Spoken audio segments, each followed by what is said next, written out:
Di zaman seperti sekarang, ketika semua hal bisa dipertontonkan, kesederhanaan justru terasa asing.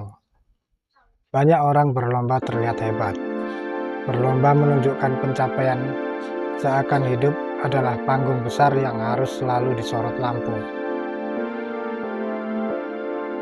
Padahal, tidak semua yang bersinar benar-benar bernilai. Sombong seringkali tidak lahir dari keberhasilan, melainkan dari ketakutan, takut dianggap biasa, takut tidak diakui, takut hidupnya tidak cukup berarti jika tidak dilihat orang lain.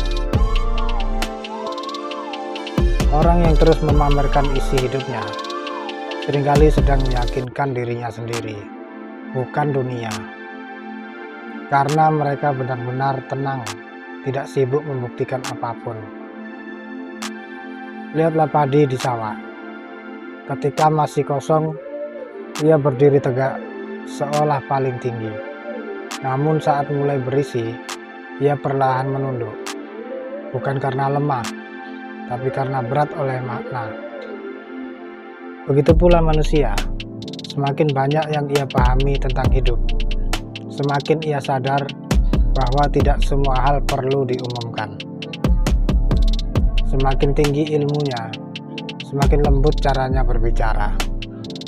Semakin luas wawasannya, semakin rendah ia memandang dirinya sendiri. Kebijaksanaan tidak butuh sorak-sorai. Ia tumbuh dalam diam, menguatkan tanpa perlu diumbar, dan berpengaruh tanpa harus memaksa. Hidup bukan tentang siapa yang paling terlihat, tetapi siapa yang paling bermanfaat tanpa banyak suara. Bukan tentang siapa yang paling dipuji, tetapi siapa yang tetap rendah hati saat punya alasan untuk meninggi.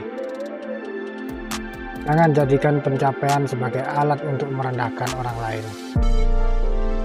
Karena yang membuat seseorang benar-benar besar, bukan apa yang ia miliki, melainkan bagaimana ia bersikap saat memilikinya. Jika hari ini kamu sedang diberi lebih, cukup jadikan itu alasan untuk lebih menunduk, lebih menghargai, lebih memahami, lebih menjaga hati. Karena pada akhirnya, yang dikenang bukan seberapa tinggi kita berdiri, tetapi seberapa dalam kerendahan hati kita berakar.